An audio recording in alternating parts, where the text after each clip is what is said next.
보기를 원하나이다 라는 말씀의 제목으로 함께 말씀을 나누고 또 기도하고자 합니다. 오늘 본문에는 우리가 잘 알고 있듯이 한 맹인의 이야기가 나오고 있죠.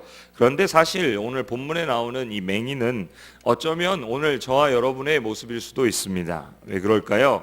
이사야 6장에 보면 이사야 선지자가 환상 가운데 하나님을 보게 되죠. 그때 이사야는 화로다 나여 망하게 되었도다. 나는 입술이 부정한 사람이요 나는 입술이 부정한 백성 중에 거주하면서 만군의 여호와이신 왕을 베었음이로다 라고 고백합니다.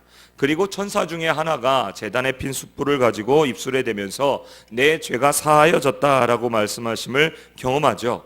그리고 나서 주의 음성에 반응해서 내가 여기 있나이다 나를 보내소서라고 고백하게 됩니다. 그런데 그 고백을 들으신 하나님은 이사야 선지자를 보내시면서 이사야 6장 9절에서 이렇게 말씀하십니다.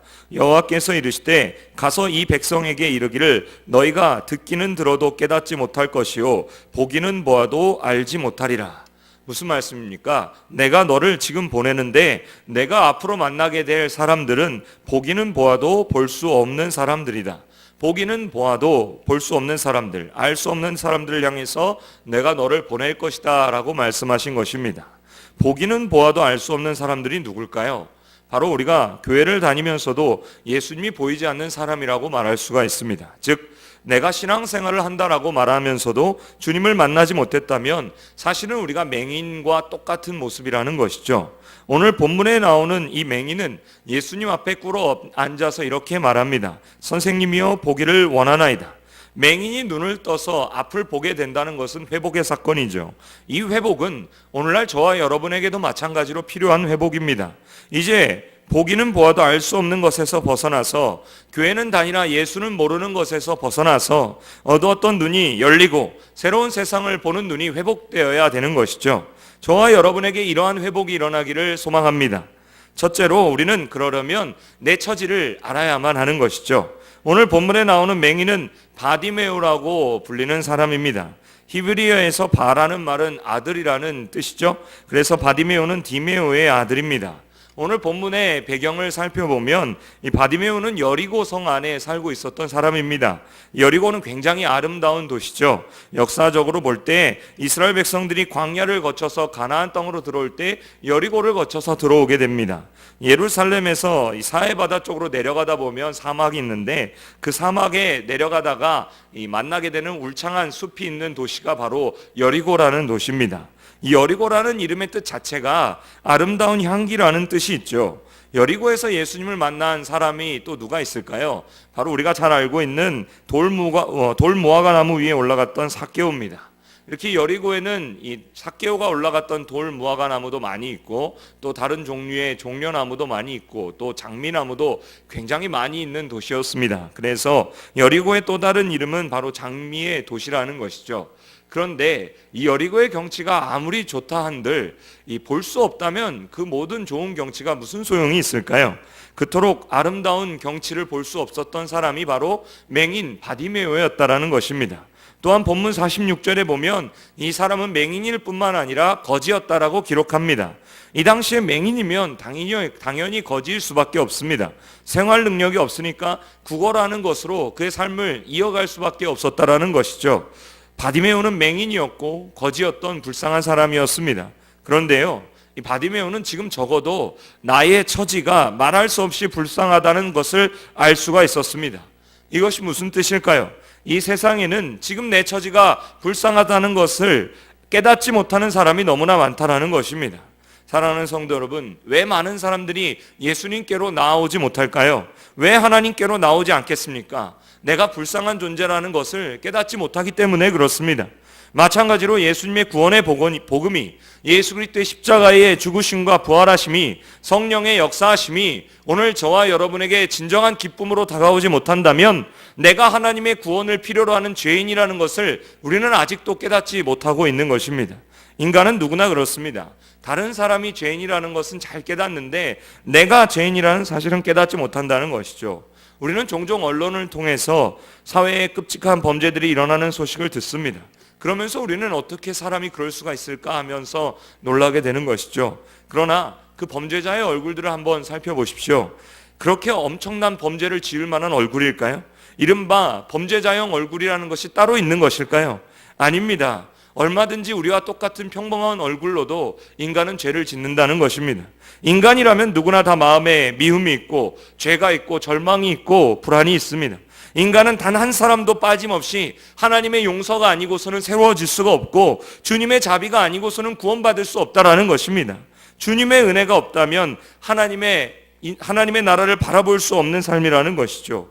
이 불쌍한 상황을 우리는 얼마나 깨닫고 있습니까? 적어도 바디메오는 그 자신의 처지를 인식하고 있었다라는 것입니다. 그래서 그는 예수님 앞에 나와서 이렇게 고백합니다. 저를 불쌍히 여겨주십시오. 제가 보기를 원하나이다.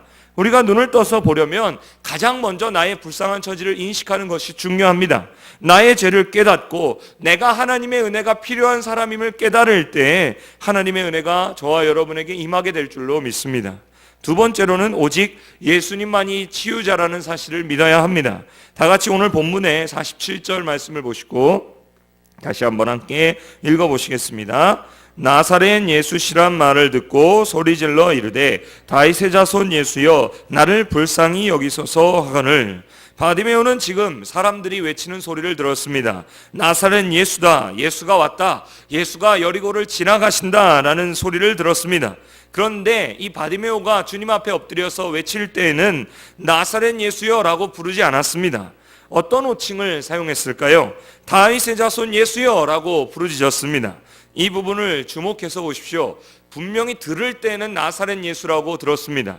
나사렛 예수라는 것은 그 당시에 예수님을 표현할 때 가장 많이 사용하던 표현이었습니다. 그러나 당시에 나사렛 예수라는 말의 밑바탕에는 경멸의 의미가 있었다는 것이죠. 우리나라에서도 옛날에 어느 지방 출신이라고 하면 무시하는 나쁜 관습이 있었죠. 이스라엘에서도 마찬가지였습니다. 게다가 당시에 나사렛에는 무역로가 있었기 때문에 유대인과 이방인들 간의 국제 결혼이 많았고 그 당시에 그래서 나사렛 사람들에 대한 편견이 굉장히 많았습니다. 그러나 바디메오는 나사렛 예수가 왔다라는 소식을 듣고도 예수님을 다윗의 자손 예수여 라고 불렀습니다. 이것이 무슨 의미가 있을까요? 구약 성경은 메시아가 다윗의 후손으로부터 나온다고 말씀합니다.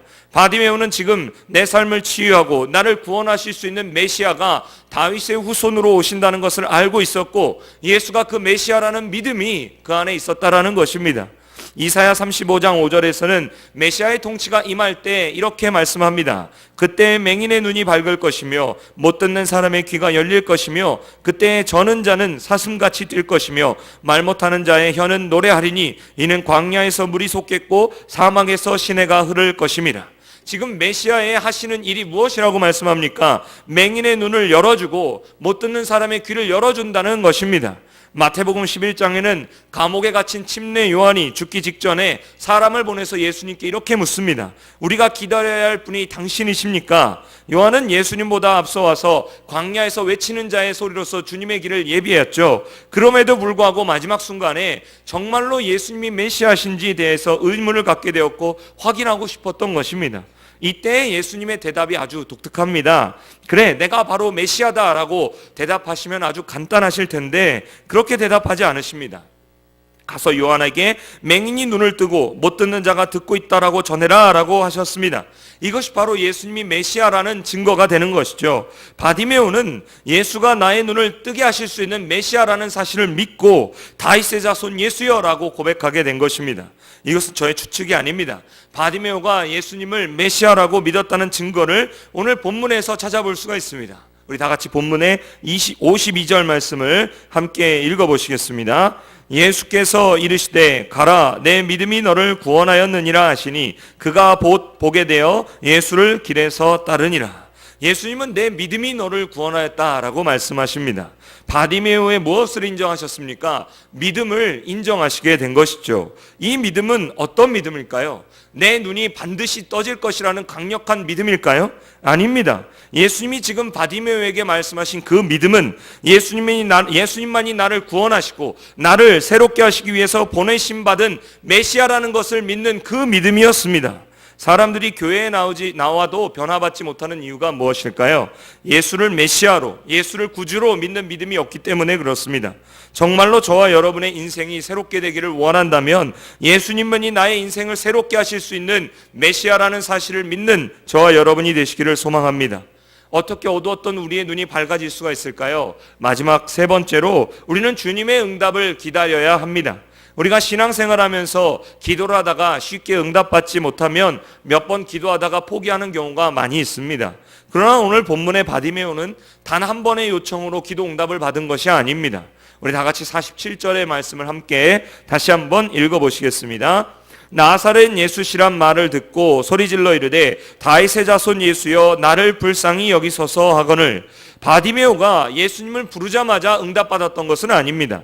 나를 불쌍히 여기소서라고 큰 소리로 예수님의 이름을 불렀지만 아무런 소식이 없었습니다. 오히려 48절에서 방해가 있는 것을 볼 수가 있죠. 우리 함께 48절의 말씀을 읽어보시겠습니다. 많은 사람이 꾸짖어 잠잠하라 하되 그가 더욱 크게 소리질러 이르되 다윗의 자손이여 나를 불쌍히 여기소서 하는지라. 많은 사람들은 소리치고 있는 바디메오를 향해서 잠잠하라라고 했습니다. 그 험악한 분위기와 그 험악한 압력 가운데에서 그는 돌아설 수도 있었습니다. 포기할 수도 있었죠. 그러나 바디메오는 포기하지 않았습니다. 오히려 어떻게 했을까요? 48절에서는 바디메오의 자세를 잘 보여주는 두 개의 단어가 있습니다. 더욱이라는 말과 크게라는 말입니다. 바디메오는 많은 사람들이 꾸짖어 잠잠하라고 했을 때 오히려 더욱 크게 소리를 질렀다는 것이죠. 그리고 이렇게 크게 소리 질렀을 때 상황이 변하기 시작합니다. 단 한 번의 기도와 단 한 번의 부르짖음에는 응답이 없었습니다. 오늘 우리도 마찬가지죠. 한번 우리가 진지하게 찾아보지만 예수를 모르겠다, 믿음이 생기지 않는다, 계속해서 답답함이 있다라고 생각할 때에 우리는 포기하면 안 됩니다. 기도할 때에도 기도로 내 문제가 얼른 해결되지 않는다고 느껴질 때 역시 기도한다고 무슨 일이 일어나겠는가, 혹시나 했더니 역시나 했어라고 생각하면서 포기하면 안 된다는 것이죠. 많은 경우에 바로 이럴 때 포기합니다. 그렇지만 성경 어디를 살펴봐도 단 한 번만 기도를 드릴 때 주님이 응답하신다는 약속은 없습니다. 오히려 구하면 주시겠다는 약속은 있죠. 여기서 구하라는 말이 단 한 번만 구하라는 말이 아닙니다. 이 단어에 사용된 헬라어의 뜻은 계속해서 구하라는 말입니다. 계속해서 구하고 계속해서 찾고 계속해서 두드릴 때에 얻을 것이고 열릴 것이라고 주님은 말씀하시게 된 겁니다. 사실 한 번만 두드릴 때 열리면 얼마나 좋겠습니까? 자동 판매기처럼 동전을 넣고 누를 때 바로 나오게 되면 얼마나 좋을까요? 그러나 주님은 곧바로 그렇게 응답하시지 않을 때가 있습니다. 그 이유는 우리가 정확히 알 수는 없지만 지금 바디메오는 나를 불쌍히 여겨주십시오라고 요청했습니다. 주변 사람들이 아무리 꾸짖고 아무리 뭐라고 할지라도 물러가지 않고 또다시 구합니다. 그러면 바디메오가 지금 예수님 앞에 왜 이렇게 끈질기게 구했던 것일까요? 단순히 그의 눈이 떠달라고 주님 앞에 끈질기게 나왔던 것일까요? 그것은 주님이 마침내 나를 만나 주실 것이라는 사실을 알고 있습니다. 주님께서 마침내 나를 만나 주시고 마침내 내 기도를 응답해 주시고 마침내 나의 눈을 열어 주실 것을 나는 믿습니다라는 확실한 믿음이 바디메오에게 있었기 때문에 그렇습니다. 오늘 저와 여러분의 기도의 마음과 기도의 모습이 어떻습니까? 기도해봐도 아무런 일도 없다라고 하면서 기도 얘기만 나오면 마음을 닫고 있지는 않습니까? 아니면 기도의 풍성한 은혜를 체험하는 삶을 살아가고 계십니까? 주님은 기도를 가르쳐 주실 때 항상 기도하고 낭망하지 말아야 할 것을 비유로 하여 이르되라고 했습니다. 단 한 번의 기도로 상황이 바뀌지 않고 단 한 번의 기도로 문제가 해결되지 않아도 계속 엎드리는 그 사람에게 주님은 마침내 응답해 주실 줄로 믿습니다. 모든 장애물을 극복하고 주님을 믿고 주님을 만나는 저와 여러분이 되시기를 소망합니다.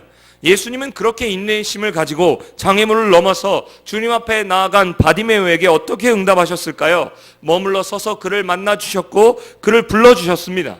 우리 다 같이 본문의 49절 말씀을 보시고 함께 읽어보시겠습니다. 예수께서 머물러 서서 그를 부르라 하시니 그들이 그 맹인을 부르며 이르되 안심하고 일어나라 그가 너를 부르신다 하매. 우선 예수님이 바디메오의 기도에 머물러서 계셨습니다. 그런데 예수님이 지금 어디로 가시는 중일까요? 예수님은 예루살렘으로 가고 계십니다.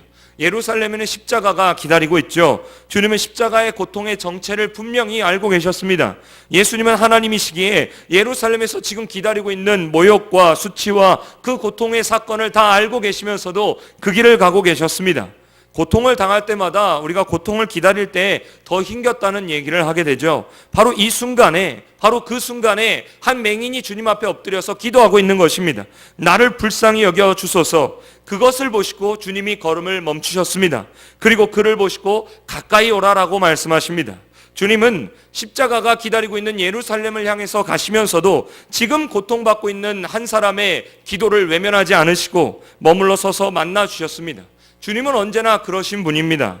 예수님의 마지막 순간을 보십시오. 십자가에 달리셨을 때 그 극한의 고통을 경험하시면서 온몸에 진액을 쏟아내고 피와 땀이 흘리는 순간을 주님은 경험하셨습니다. 사람이 정말로 고통스러우면 내가 고통을 겪고 있는 그 고통 외에는 아무런 생각이 나지 않는다고 말하죠. 그런데 그런 고통 속에서도 예수님은 옆에 있는 강도의 소리를 듣고 계셨습니다. 주님의 나라가 임할 때 나 같은 사람도 기억해달라는 그 기도를 들으시고 고통과 처절하게 싸우시는 와중에도 무엇이라고 말씀하십니까? 내가 진실로 내게 이르노니 오늘 내가 나와 함께 낙원에 있으리라 라고 말씀하십니다. 이처럼 주님은 언제나 우리를 위해서 시간을 내시는 분입니다. 그리고 우리의 말을 들으신다는 것이죠. 바디메오의 외치는 소리를 들으시고 가던 길을 멈추시는 주님은 오늘 이 시간에도 똑같이 역사하십니다. 예수님은 바디메오에게 이렇게 물으셨습니다. 내게 무엇을 하여 주기를 원하느냐? 아주 일생일대 중요한 순간이 지금 바디메오에게 다가온 것이죠. 바디메오에게는 지금 이 순간 구할 것이 굉장히 많을 것입니다. 가난한 사람이었고 살면서 필요한 것이 많은 사람입니다. 그러나 이 결정적인 순간에 그는 시시한 것을 구하지 않았습니다. 돈을 구할 수도 있고 그에게 필요한 다른 많은 것들을 그가 구할 수도 있겠지만 그는 보기를 원했다는 것입니다. 이것은 단순히 육신의 눈을 뜨기를 원한 것만은 아닙니다. 본문 마지막에 그가 곧 보게 되어 예수를 길에서 따르니라 라고 말씀합니다. 무슨 의미일까요? 바디메오가 지금 눈을 뜨고자 했던 이유, 정말로 그가 보고자 했던 것은 나의 구세주이신 예수를 보고 싶다. 주님이 주시는 그 나라를 보고 싶고 주님이 예비하시는 그 삶을 나도 보고 싶다라고 바디메오가 고백하고 있는 것입니다. 즉 눈을 뜨고 싶은 진짜 이유는 예수를 보고 싶다라는 것이죠. 그렇게 절박한 요청이 주 앞에 드려지는 그 순간에 예수님은 내 믿음이 너를 구원하였다라고 말씀하시게 된 겁니다. 그리고 그는 곧 보게 되어 예수를 따라가게 됩니다. 그 이후에 바디메오의 삶이 어떻게 되었을까요? 성경에 그가 예수를 떠났다라는 기록이 없기 때문에, 그 이후에 바디메오의 기록은 없기 때문에 그때부터 시작해서 평생토록 예수를 따랐을 것이라고 우리는 짐작할 수가 있습니다.